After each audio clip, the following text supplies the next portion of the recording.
How can one bold kiss at an anniversary dinner lead to a life-changing legal showdown? What happens when a husband, publicly humiliated and seemingly powerless, calmly collects evidence and serves divorce papers in front of the world?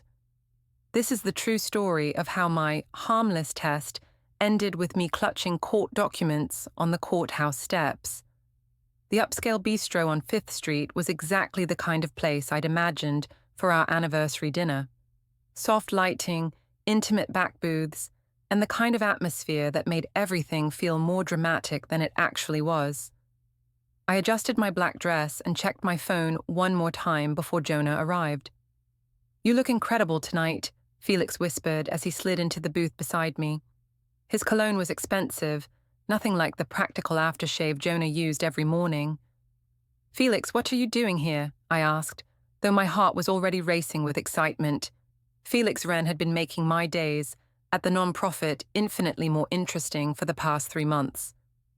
"I couldn't resist seeing you in that dress," he said, his hand finding mine under the table. "Besides, this place has the best wine selection in the city." I should have told him to leave. I should have remembered that my husband of 8 years was about to walk through that door any minute. Instead, I felt a thrill I hadn't experienced in years. "Jonah will be here soon," I said, but I didn't pull my hand away. "So? We're just having a conversation." Felix's thumb traced circles on my palm. "Unless you're afraid of what he might think." The challenge in his voice made something inside me snap to attention. When had I become the kind of woman who was afraid of her husband's reactions?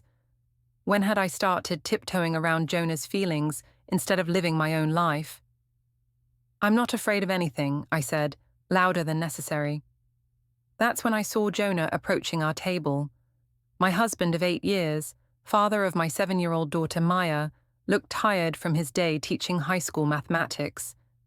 His brown hair was slightly messy, his tie loosened, and he carried that worn leather messenger bag he'd had since college. "Happy anniversary, sweetheart," Jonah said, leaning down to kiss my cheek. His eyes immediately noticed Felix sitting unusually close to me. "Jonah, you remember Felix from my work?" I said casually. "He was just telling me about the new marketing campaign we're launching next month." Felix extended his hand with a confident smile. "Great to see you again, Jonah. Rumma's been working incredibly hard on this project. You're lucky to have such a talented wife." I watched Jonah shake Felix's hand, noting the slight tension in his jaw. "Yes, I am lucky," Jonah replied evenly, "though I was hoping to celebrate our anniversary privately tonight." "Of course," Felix said, but he made no move to leave. Instead, he signaled the waiter. "Let me buy you both a drink first. It's the least I can do after interrupting." The next hour passed in a blur of wine and increasingly bold conversation. Felix regaled us with stories from his marketing consulting days, his hand occasionally brushing mine as he gestured. I found myself laughing louder than usual, leaning closer to him, enjoying the way Jonah's expression grew more strained with each passing minute. "You know what I love about Rumma," Felix said, his third glass of wine making him even more charming. "She's not afraid to take risks. Most people in non-profit work are so conservative, so worried about what everyone thinks. But Rumma, she's different." "Is she?" Jonah asked quietly. "Absolutely. Just last week, she pitched this incredibly bold fundraising idea to the board. Half of them looked scandalized, but she didn't back down. That takes real confidence." I felt a flush of pride. When was the last time Jonah had spoken about me that way? When was the last time he'd noticed my professional accomplishments or praised my confidence? "Rumma has always been confident," Jonah said, but there was something careful in his tone. "Some people call it confidence," Felix said, moving closer to me. "I call it magnetic." That's when it happened. Felix leaned over and kissed me. Not a peck on the cheek or an accidental brush of lips. A real kiss, his hand cupping my face, lasting long enough that the couple at the next table turned to stare. For a moment, I was too shocked to respond. Then I felt the familiar thrill of doing something forbidden. something that proved I was still desirable, still capable of surprising people. Instead of pulling away, I kissed him back. When we finally separated, the restaurant seemed quieter. Jonah sat frozen across from us, his wine glass halfway to his lips, his face completely expressionless. "Don't like it?" I asked, my voice carrying a challenge I hadn't intended. Jonah carefully set down his wine glass. "Rumma." "What? It's just a kiss. People kiss all the time." The words tumbled out of me, defensive and sharp. "God, Jonah, you look like someone died. It's not that serious." "We should go," Jonah said quietly. "No, we shouldn't. We haven't even ordered dinner yet." I turned to Felix, who was watching our exchange with obvious fascination. "Felix thinks I should be more spontaneous, don't you, Felix?" "I think you should do whatever makes you happy," Felix said smoothly. "See? Someone gets it." I grabbed my phone and snapped a selfie with Felix, his arm around my shoulders. "If you can't handle me being happy, Jonah, then maybe you should divorce me." The words hung in the air like a challenge. I meant them as a joke, a way to shock Jonah out of his perpetual calm. But as soon as I said them, I saw something change in his expression. Not anger or hurt, but something colder, more calculating. "Maybe I should," he said quietly. Felix laughed uncomfortably. "Hey, let's not get too heavy here. Why don't I get us another round?" But Jonah was already standing, pulling out his wallet and placing 2 20s on the table. "Happy anniversary, Rumma. Felix, enjoy your evening." He walked away without looking back, leaving me sitting there with Felix and a growing crowd of curious onlookers. Someone at the bar had their phone out, clearly recording. "Well," Felix said, his arm still around me. That was intense.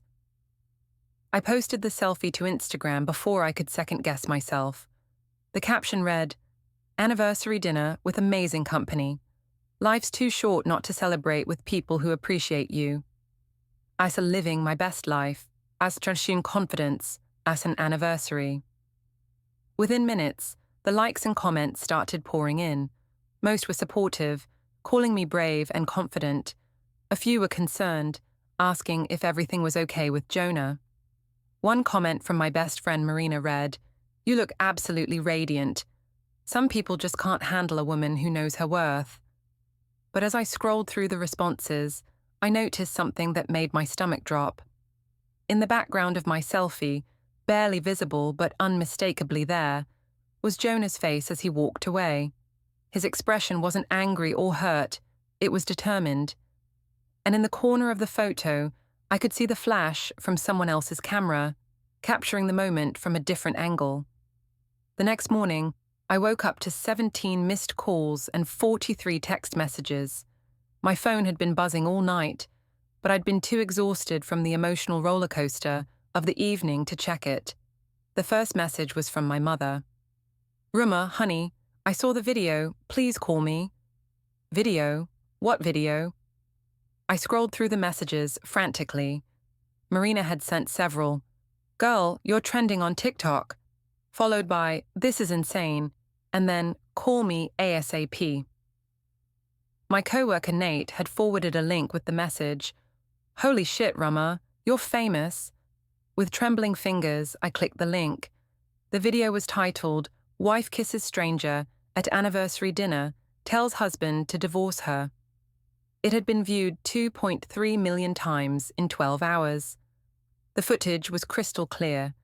Someone at the restaurant had filmed the entire exchange, from Felix's kiss to my challenge to Jonah's quiet exit.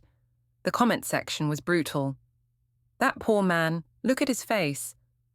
This is so disrespectful. I feel sorry for their kid. She belongs to the streets.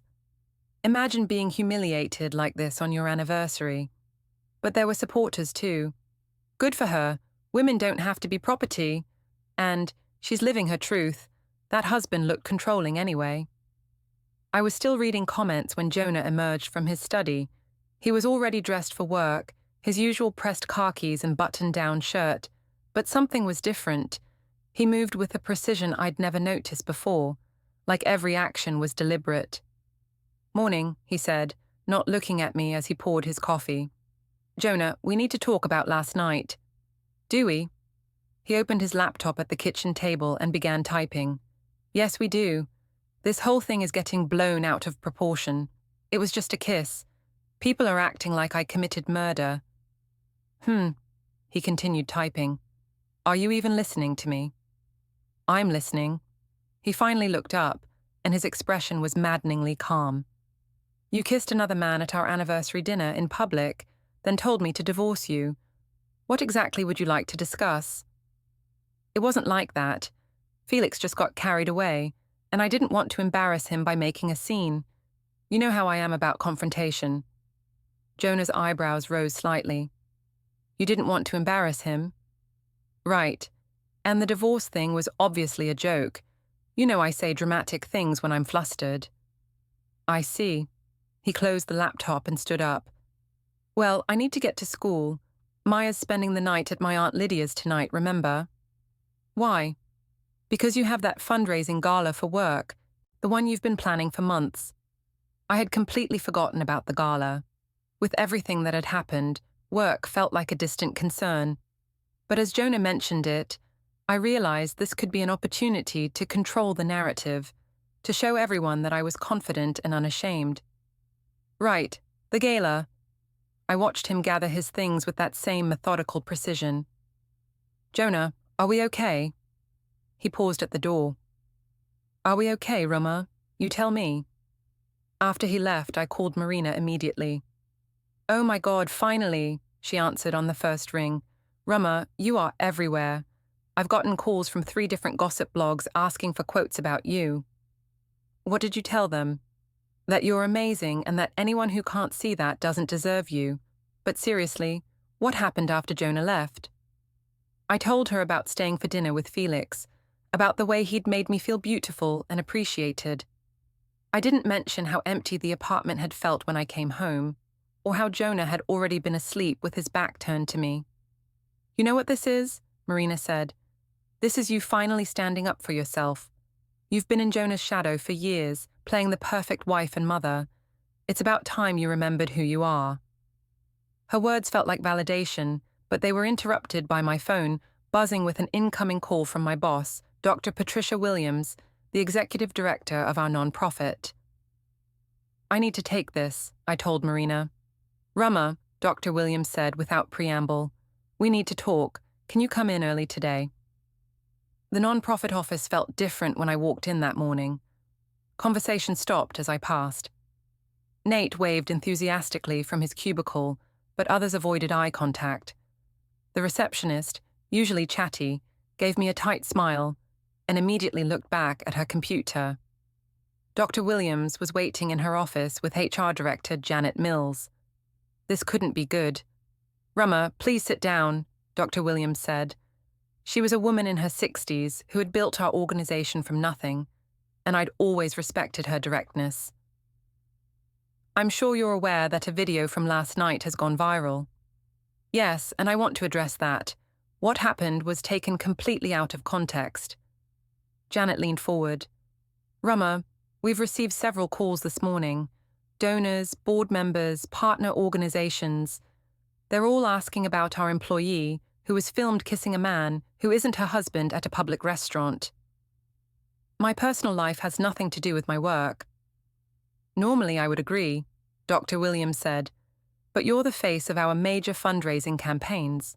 Your photo is on our website, our brochures, our social media, and tonight you're hosting our biggest gala of the year, which I've been planning perfectly for months.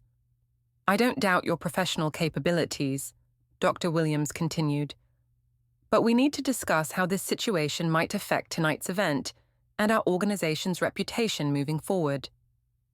Janet opened a folder. "We've also received a complaint from a board member about inappropriate workplace conduct between you and Felix Wren." My stomach dropped. That's ridiculous. Felix and I work together professionally. "The complaint alleges that your relationship with Mr. Wren has created an uncomfortable work environment and may have influenced certain project assignments. This was spiraling out of control. "I want to see that complaint. I want to know who filed it." "That's confidential," Janet said, "but we need to conduct an investigation." "An investigation? Over what? Having dinner with a colleague?" Dr. Williams sighed. "Rumma, I've known you for 5 years. You're talented, dedicated, and passionate about our mission. But this situation has put us in a difficult position." I left the meeting feeling shaken and angry. How had one kiss turned into a professional crisis? As I walked back to my desk, I could feel eyes following me. Whispered conversation stopped when I approached. Felix appeared at my cubicle around lunchtime, looking uncharacteristically nervous. "Hey, how are you holding up?" he asked quietly. "I've been better. Did they call you into HR too?" "Yeah, this morning. I told them we're just friends and colleagues. Nothing inappropriate."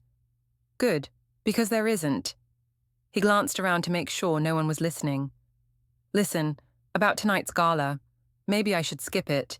Give things time to cool down." "Absolutely not. That would make it look like we have something to hide. Rumma, I don't want to cause problems for you. The only problem is people overreacting to nothing. We're going to that gala. We're going to be professional and confident, and we're going to show everyone that we have nothing to be ashamed of." But even as I said it, I felt a nagging doubt. When I checked Instagram, my post from the night before had hundreds of new comments, most of them negative. Someone had shared the viral video in the comments, and people were dissecting every detail. "Look at how she's touching him while her husband is sitting right there. The disrespect is unreal. That man deserves so much better."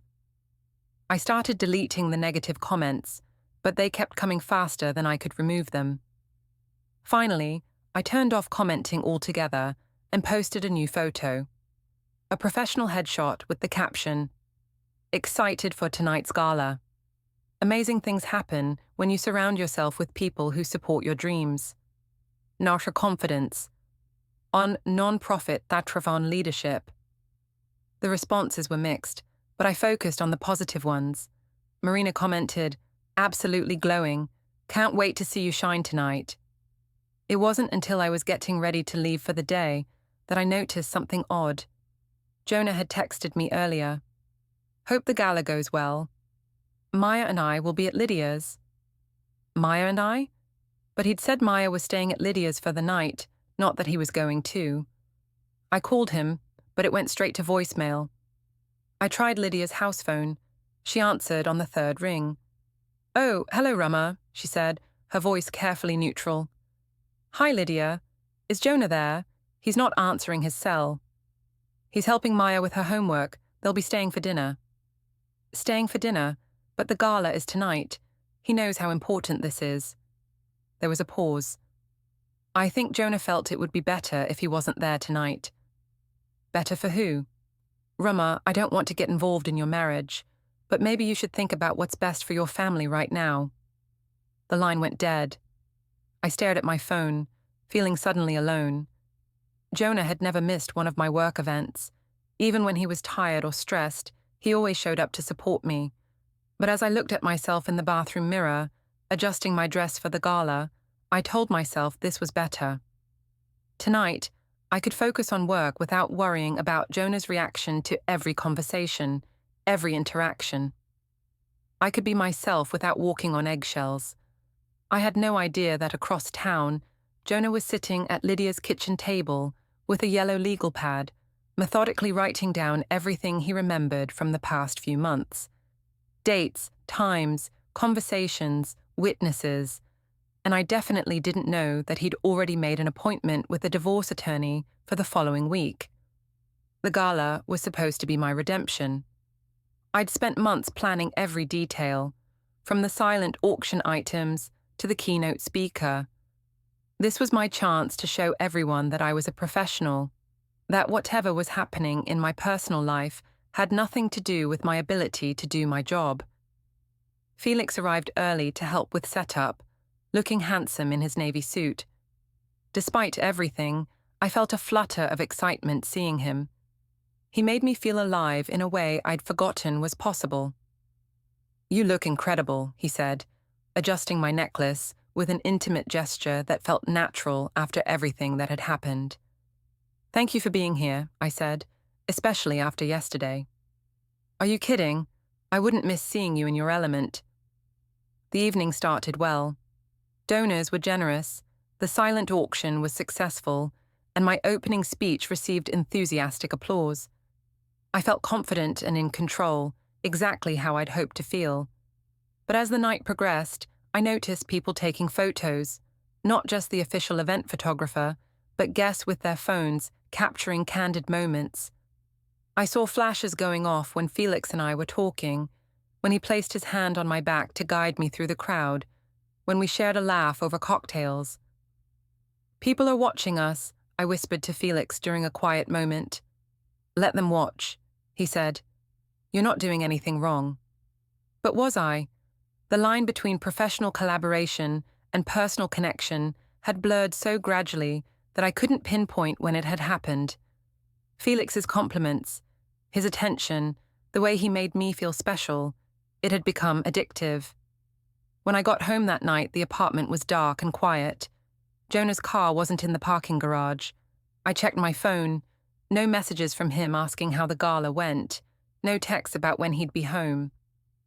I poured myself a glass of wine and sat on the balcony, scrolling through social media. Photos from the gala were already being posted. In most of them, I looked confident and professional. But in a few, Felix and I looked like more than colleagues. One photo in particular made me pause. Felix was whispering something in my ear, his hand resting on the small of my back, and I was laughing, with my head tilted toward him.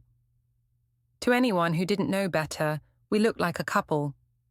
I was about to delete the tag when my phone rang. It was my mother. Rumma, sweetheart, I've been worried about you. I'm fine, Mom. The gala was a huge success. That's wonderful, but that's not what I'm calling about. I saw more videos online today, from your work event. My heart sank. What videos? Honey, people are talking. Your father's coworkers have been asking him questions. The neighbors are whispering. This has gone beyond just social media.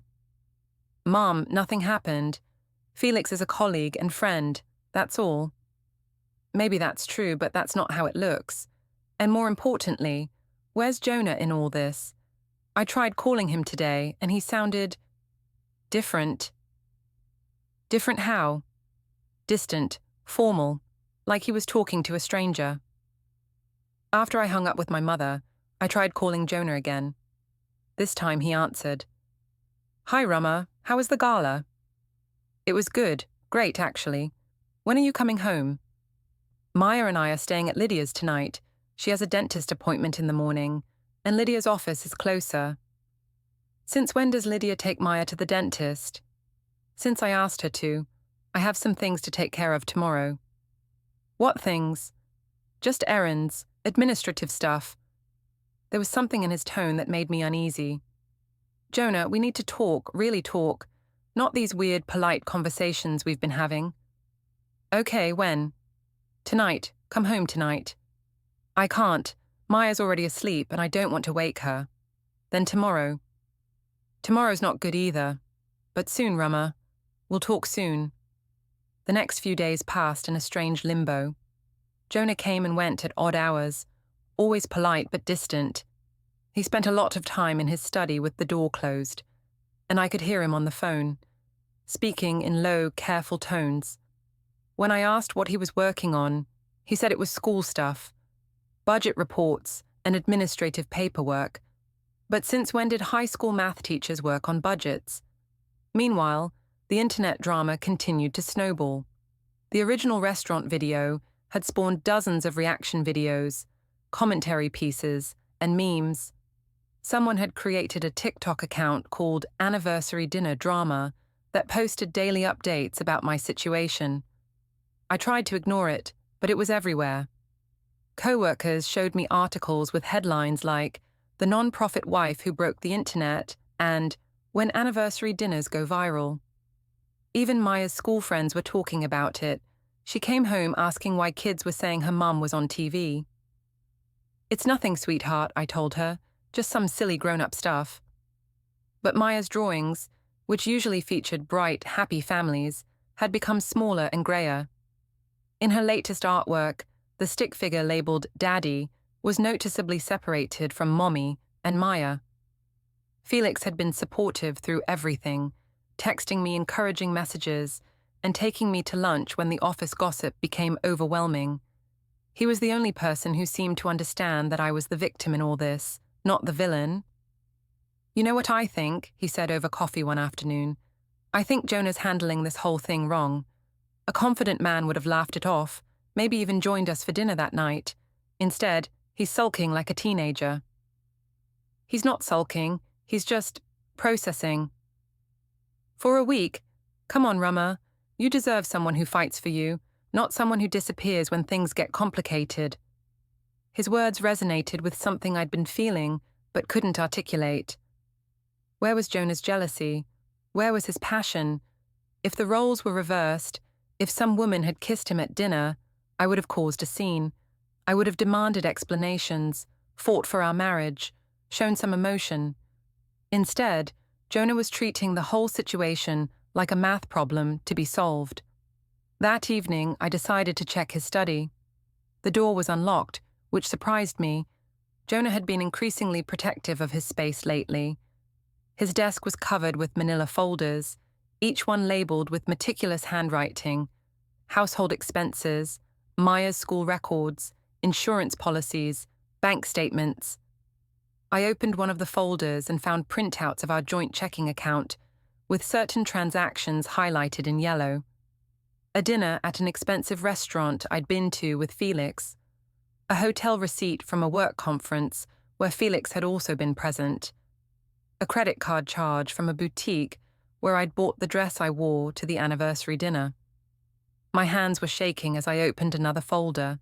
This one contained screenshots, my Instagram posts from the past 3 months, many featuring Felix. Text message logs between Felix and me, somehow printed out. Photos from work events where Felix and I were standing close together. At the bottom of the pile was a yellow legal pad covered with Jonah's neat handwriting.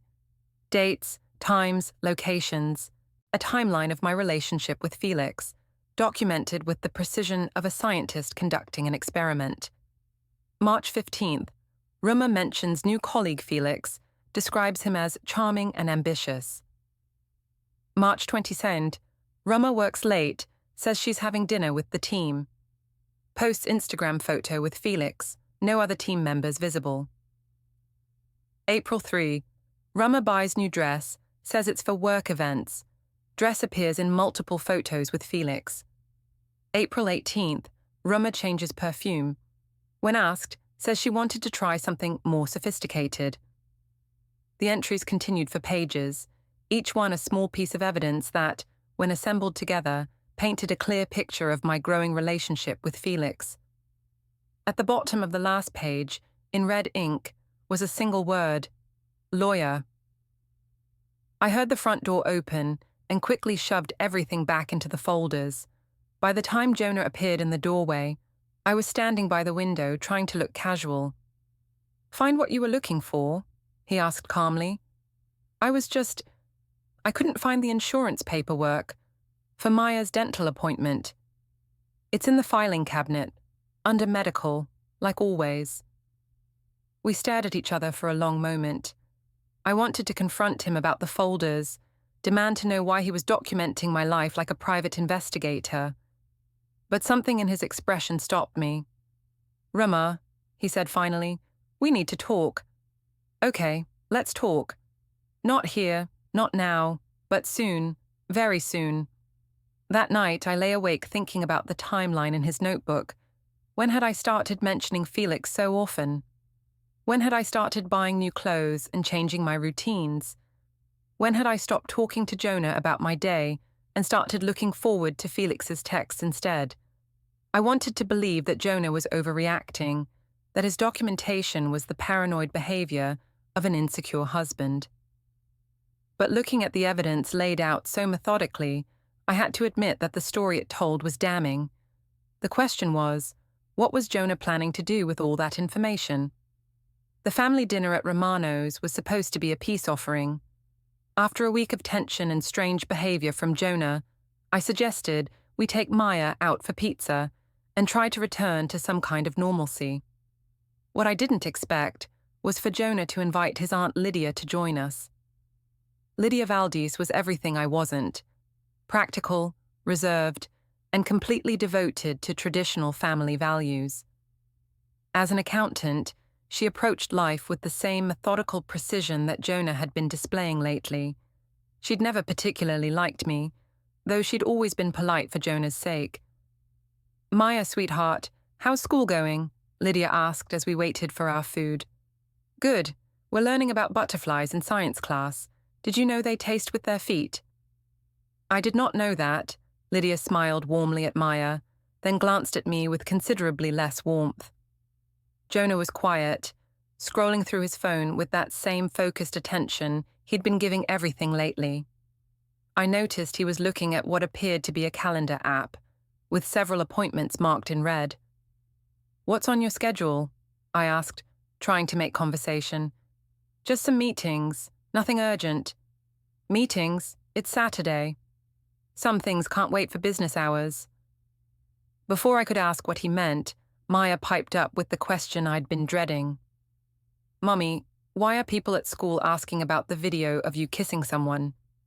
The entire table went silent. Lydia's expression hardened, and Jonah finally looked up from his phone. "What video, sweetheart?" I asked, though my heart was already sinking. "Tommy's mum showed him a video on her phone. He said it was you kissing a man who wasn't Daddy." Lydia cleared her throat. "Maya, why don't you go wash your hands before the pizza comes?" After Maya left for the bathroom, Lydia turned to me with barely contained anger. "Really, Rumma? Children are seeing this now." "It was taken out of context," I said automatically. "What context makes it appropriate to kiss another man in front of your husband?" "Lydia, please," Jonah said quietly. "No, Jonah, someone needs to say this. I've watched you suffer in silence for weeks while she parades around with this man, posting photos, making a spectacle of your marriage. It's humiliating." "You don't know what you're talking about," I snapped. "Don't I? I've seen the photos, Rumma. I've read the articles.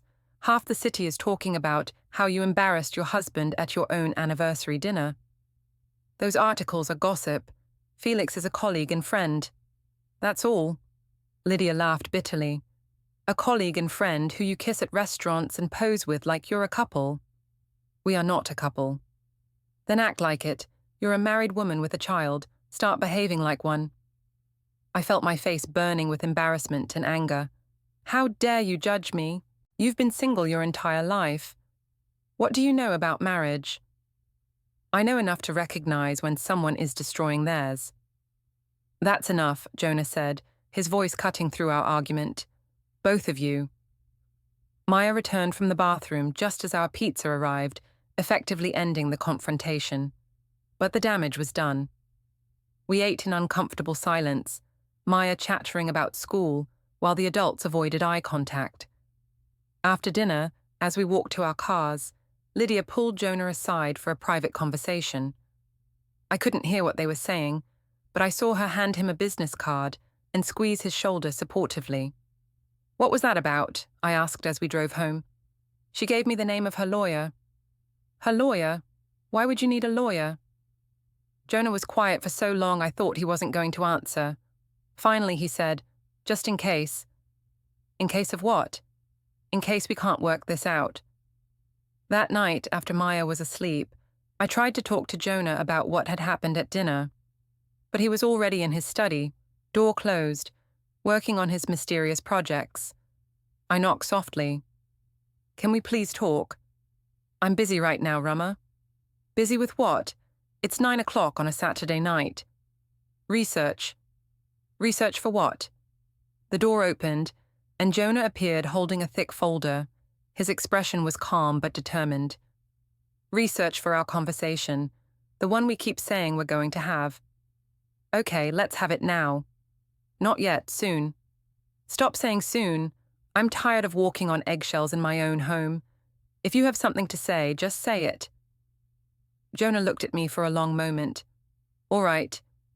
Do you want to stay married to me? The question caught me off guard. What kind of question is that? A simple one. Do you want to stay married to me? Of course I do. Then why are you acting like you don't? 3 weeks later, Jonah sat me down in the study, folder open between us.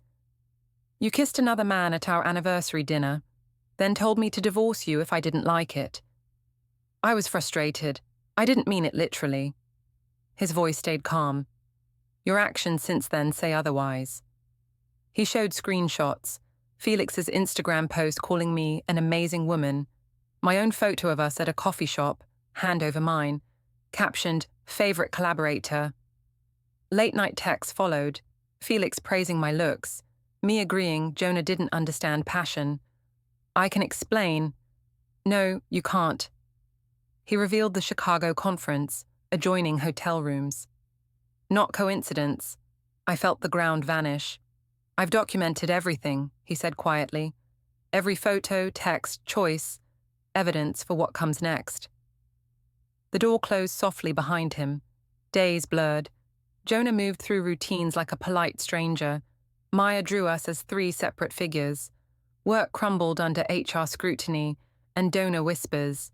Felix offered hollow comfort. Give him time. Figure out what you really want. But Jonah had already decided. The evidence he'd gathered methodically would soon become court filings. I'd traded steady love for fleeting validation and lost everything real. Felix glanced around to make sure we were alone. Rumma, you're not happy in your marriage. You haven't been for a long time. Maybe this whole situation is just forcing you to face that truth.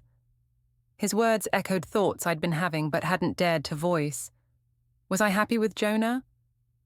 When was the last time he'd made me feel the way Felix did? Excited, appreciated, alive? It's not that simple, I said. We have Maya to think about. Kids are resilient, and they're better off with parents who are genuinely happy than with parents who are just going through the motions. That evening, I tried once more to break through Jonah's wall of polite indifference. Jonah, this has gone on long enough. We need to talk about what's happening between us. He looked up from the papers he was grading at the kitchen table. What's happening between us, or what's happening between you and Felix? Both. All of it. This whole situation. Okay, let's talk. I sat down across from him, hopeful that we were finally going to have the honest conversation we'd been avoiding. I know you're hurt, I began, and I know some of my choices haven't been ideal. But we can work through this. We can fix our marriage. Can we? How? We could try counseling, or take a vacation, just the 2 of us. Remember how good we used to be together? Jonah set down his pen and looked at me carefully. Rumma, do you love Felix? The question hit me like a physical blow. What? It's a simple question. Do you love him? He's a friend, a colleague. That's not what I asked. I struggled to find the right words. The truth was complicated. Did I love Felix? I was attracted to him, excited by him, flattered by his attention. But love? I care about him, I said finally, more than you care about me. That's not fair. You and Felix are completely different. You can't compare. I'm not comparing. I'm asking if you love your husband more than you love the man you kissed at our anniversary dinner. The way he phrased it made everything sound so stark, so black and white. But relationships weren't that simple. Love wasn't that simple. I love you, Jonah. I've loved you for 8 years. But I also feel something for Felix. I can't help that. Jonah nodded slowly, as if I'd confirmed something he already knew. Thank you for being honest. So, what do we do now? Now we figure out what's best for everyone involved, especially Maya. The next morning, I woke up to find Jonah already gone. His side of the bed was made with military precision, and there was a note on the kitchen counter. Taking Maya to school. We'll be out most of the day. We'll talk tonight. I spent the day in a state of nervous energy, unable to concentrate on work. Felix took me to lunch, trying to distract me with stories and compliments, but even his charm couldn't shake my growing sense of dread. "You seem worried," he observed over our salads. "Jonah wants to have a serious talk tonight. I think he might ask for a separation. Would that be such a bad thing?" I stared at him. "Felix, we're talking about the end of my marriage." "I know, but maybe it's time. You've been unhappy for so long, Rumma. You deserve to be with someone who appreciates you, who makes you feel alive." "Someone like you?" He reached across the table and took my hand. "I think we could be amazing together. No hiding, no sneaking around, no pretending we're just colleagues. We could have something real." The idea was tempting. Felix was everything Jonah wasn't: spontaneous, passionate, exciting. With him, I felt like the person I used to be before marriage and motherhood had worn me down into someone ordinary. But as I looked at his handsome face, I couldn't shake the image of Maya's stick figure drawing, with all of us standing alone. When I got home that evening, Jonah was waiting in the living room with a manila envelope in his hands. Maya was nowhere to be seen. "Where's Maya?" I asked. "At Lydia's. She's staying there tonight." "Why?" "Because we need to have this conversation without interruptions." He gestured for me to sit down, then handed me the envelope. "What is this?" "Open it." Inside were legal documents, divorce papers, already filled out and notarized. Temporary custody arrangements giving Jonah primary physical custody of Maya. Financial disclosures. Asset division proposals. My hands were shaking as I read through the pages. "Jonah, what is this?" "It's what you asked for. At the restaurant, remember? You told me to divorce you. That was just... I was angry. I didn't mean it." "Didn't you? Because everything you've done since then suggests you did mean it." He pulled out another folder, the same one I'd seen in his study, now thick with additional documentation. "I've been thorough, Rumma. Photos, text messages, witness statements from the restaurant, hotel records from Chicago, social media posts. I have everything." "You've been spying on me?" "I've been documenting the breakdown of our marriage. There's a difference." I stared at the papers in my hands, trying to process what was happening. "You can't be serious. You want to divorce me over a kiss?" "This isn't about a kiss, and you know it. This is about months of emotional infidelity, public humiliation, and choosing another man over your family." "I never chose Felix over my family." "Didn't you? When was the last time you posted a photo of Maya on social media? When was the last time you talked about our family with pride instead of treating us like an obligation?" I couldn't answer because he was right. Somewhere along the way, I'd stopped seeing my family as a source of joy and started seeing them as constraints on my freedom. "What about counseling? What about fighting for our marriage?" "I did fight for our marriage, Rumma. I fought for it every day while you were falling in love with someone else. But I'm done fighting alone." He stood up and walked toward the door. "Where are you going?" "To Lydia's. I'll be staying there until we figure out the living arrangements." "Jonah, please. We can fix this. I'll end things with Felix. I'll do whatever it takes." He paused at the door and turned back to me. His expression was sad but resolute. "It's too late for that. You made your choice, Rumma. Now I'm making mine." After he left, I sat alone in our apartment, surrounded by the evidence of my marriage's destruction. The legal papers felt surreal in my hands, like props from someone else's life. I called Felix, desperate for comfort and reassurance. "He served me with divorce papers," I said as soon as he answered. "Jesus, are you okay?" "No, I'm not okay. My marriage is over." "Rumma, listen to me. This might be the best thing that could have happened. You're free now. We can be together without all the secrecy and guilt." But as I looked around the empty apartment, freedom felt a lot like loneliness. 3 weeks later, I stood on the courthouse steps, clinging to false hope. Felix arrived, complimenting my appearance, but his eyes darted nervously for cameras. I'd told him this was just routine paperwork. I hadn't admitted Jonah had vanished, taking Maya and leaving our shared life behind. Supervised visits twice weekly were all I had left. Felix stopped short. This is getting too complicated. My career can't handle the drama. Maybe we step back, 6 months, a year, and see. I stared, stunned. I destroyed my marriage for you, lost my daughter, my job, my reputation. And you want maybe? You destroyed it for yourself, he snapped. I never asked you to leave him. Before I could reply, a process server approached. Rumma Valdez? He handed me the envelope. Jonah stood nearby, calm, composed. Final divorce papers. Adultery grounds. Full custody to Jonah. Supervised visitation pending evaluation. Assets frozen. Evidence attached. Photos, texts, receipts, witnesses. Everything Jonah had quietly collected. I'd signed for the notice weeks earlier, but, distracted, never opened it. Ignored his attorney's calls, mistaking them for reporters. Jonah's voice was steady. It's over, Rumma. Maya's stable now. Routine helps her. Felix had already slipped away. Alone on the steps, clutching the documents, I watched Jonah disappear into the crowd, the steady man I'd taken for granted, who'd protected our daughter when I chased validation. I'd demanded divorce if he couldn't accept my choices. He'd granted it.